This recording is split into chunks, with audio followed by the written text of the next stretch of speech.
정치판은 살아있는 생물이라고 합니다. 어제의 적이 오늘의 동지가 되고 오늘의 동지가 내일의 원수가 되는 그야말로 피비린내 나는 정글입니다. 하지만 이번 소식은 그 수준을 아득히 넘어섰습니다. 마치 자신의 헌신짝처럼 뻥 차버린 전애인에게 새벽 2시에 술에 취해 전화를 걸어 자니? 우리 다시 시작하면 안 될까? 라고 묻는 구질구질함과 광야의 검투사가 너희들 전부 다 덤벼 라고 외치며 벌이는 일대백의 혈투가 동시에 벌어지는 혼돈과 파괴의 현장입니다. 지금 2026년의 여의도에 이토록 낮 뜨거운 삼류멜로가 상영되고 있습니다. 집안 싸움으로 만신창이가 된 국민의힘이 자신들이 그토록 모질게 쫓아냈던 개혁신당 이준석 대표에게 애절한 러브콜을 보냈습니다. 명분은 아주 거창합니다. 이름하여 쌍특검 공조입니다. 통일교 게이트와 민주당 공천 뇌물 의혹, 이 두 가지 거악을 함께 때려잡자는 것입니다. 심지어 다가올 지방선거 연대까지 슬쩍 흘리고 있습니다. 장동혁 대표의 단식과 한동훈 전 대표의 제명 사태로 단기반으로 쪼개진 상황에서 국민의힘 지도부는 어떻게든 시선을 외부로 돌려야만 했습니다. 내부의 불을 끄기 위해 자신들이 쫓아냈던 이준석이라는 소방수가 절실했던 것입니다. 당장 발등에 불이 떨어진 국민의힘 최수진 원내수석 대변인은 기자들 앞에서 이준석 대표가 한동훈과 장동혁 문제가 해결되면 논의하자고 했으니 이제 본격적으로 대화해야 하지 않겠냐며 군부를 뗐습니다. 말이 좋아 공조지. 사실상 제발 우리 좀 살려달라는 비굴한 구조 요청이나 다름없습니다. 하지만 이 구애를 받은 이준석 대표의 반응은 그야말로 걸작이었습니다.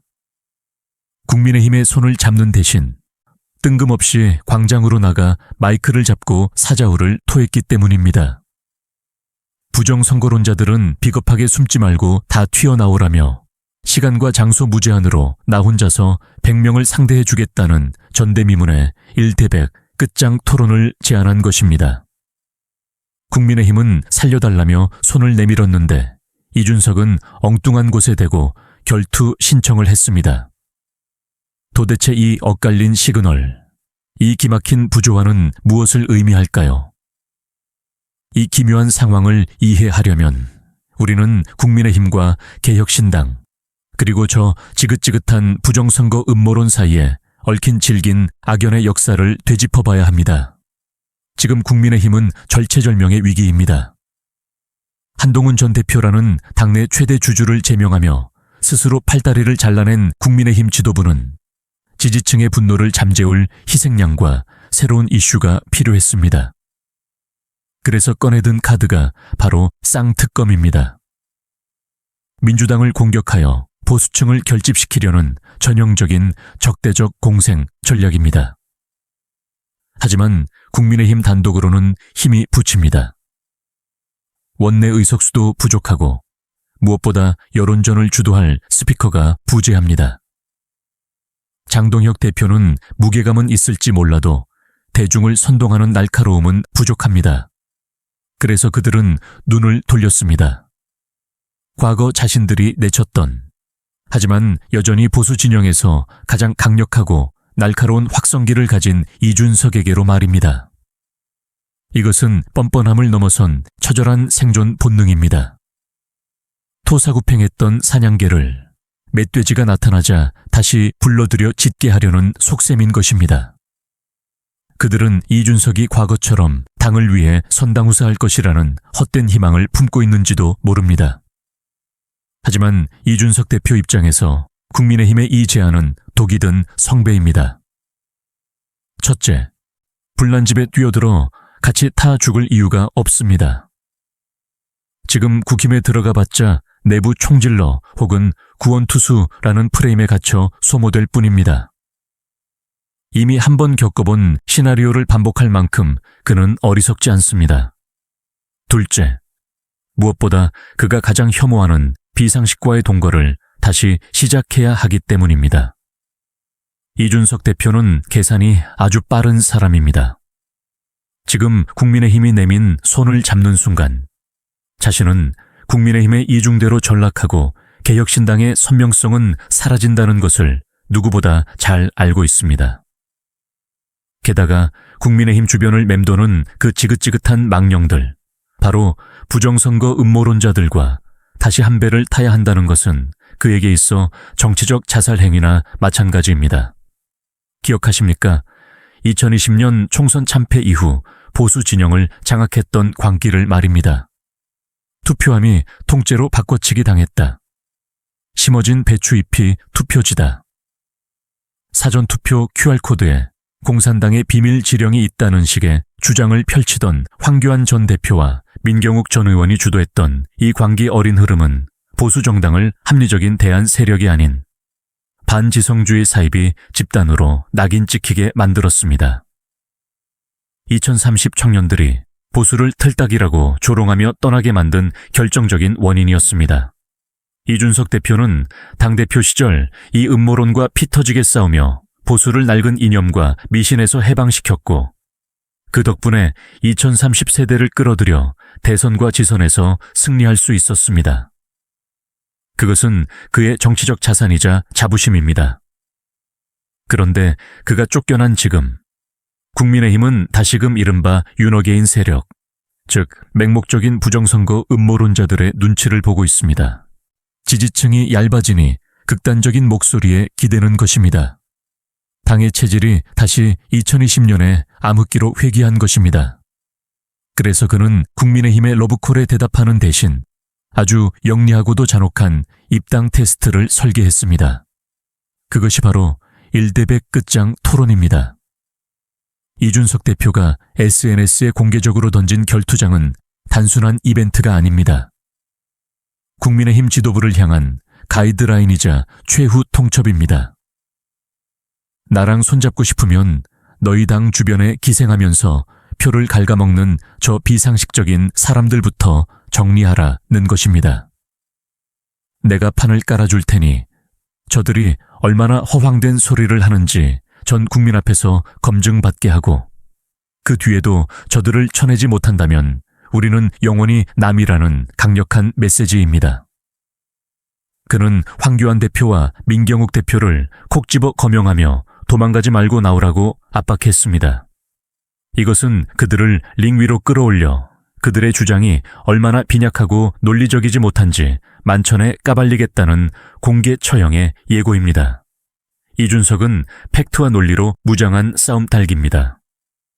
반면 음모론자들은 믿음과 주장으로 무장한 사람들입니다.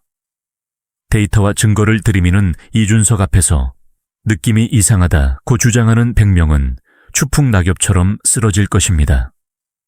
그것은 토론이 아니라 일방적인 학살이 될 것입니다. 이 미친 기획력에 대한 여론의 반응은 가히 폭발적입니다. 온라인 커뮤니티는 이미 도파민 파티가 열렸습니다. 100명의 떼법 목소리가 하나의 논리를 이길 수 없음을 보여주겠다는 그 기백에 젊은 층은 열광하고 있습니다. 이거 성사되면 시청률 20% 찍는다. 무조건 본방사수라는 반응이 줄을 잇습니다. 반면 국민의힘을 향해서는 자존심도 없이 필요할 땐 버리더니 이제 와서 굽신거린다. 며 조소가 쏟아집니다. 그리고 가장 흥미로운 점은 현재까지 토론 지원자는 단 3명에 불과하다는 것입니다. 평소 유튜브와 광장에서 태극기를 흔들며 목소리를 높이던 그 많던 음모론자들, 부정선거가 확실하다며 목에 핏대를 세우던 그 수많은 투사들은 다 어디로 갔습니까? 막상 논리와 팩트로 검증받는 링 위에, 그것도 이준석이라는 최종 보스가 기다리는 링 위에 올라오라니 쥐 죽은 듯 조용합니다. 그들의 비겁한 침묵은 역설적으로 이준석의 주장이 옳았음을 증명하고 있습니다. 그들은 알고 있는 겁니다. 자신들의 논리가 링 위에서는 통하지 않는다는 것을 말입니다.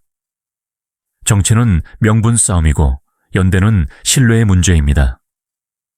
국민의힘의 쌍특검 공조 제안은 타이밍상 너무나 다급함과 비겁함이 묻어납니다.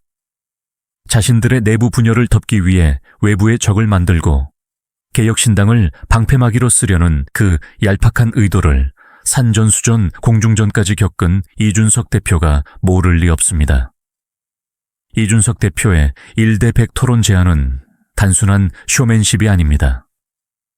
보수의 재건을 원한다면 제발 그 지긋지긋한 비상식과 결별하라는 묵직한 돌직구입니다. 그는 국민의힘에게 마지막 기회를 주고 있는 것일지도 모릅니다. 과거의 망령을 떨쳐내고 합리적인 보수로 돌아올 용기가 있는가? 그 용기가 없다면 나를 부르지 말라는 것입니다. 국민의힘 지도부에 묻습니다. 정말 개혁신당과 손을 잡고 싶습니까? 지방선거에서 이기고 싶습니까? 그렇다면 이준석 대표에게 전화를 걸기 전에 먼저 해야 할 일이 있습니다. 과거의 망령들, 합리적 보수를 좀먹는 음모론자들과 확실하게 선을 그으십시오. 그들이 무서워 눈치나 보면서 이준석에게 도와달라고 하는 건 똥 묻은 손으로 악수를 청하는 것과 다를 바 없습니다. 악수를 청하려면 먼저 당신의 손에 묻은 오물부터 씻으십시오. 그렇지 않으면 그 손은 영원히 허공을 맴돌다 썩어 문드러질 것입니다. 이것은 이준석 개인이 국민의힘에 던지는 조롱이 아니라 상식이 비상식에게 던지는 엄중한 경고장입니다. 100명의 떼법이 하나의 논리를 이길 수 없음을 보여주겠다는 이준석의 도박. 과연 국민의힘과 음모론자들은 이 시험대를 통과할 수 있을까요? 아니면 또다시 비겁한 침묵 뒤로 숨을까요? 정치판의 시계가 다시 빠르게 돌아가고 있습니다.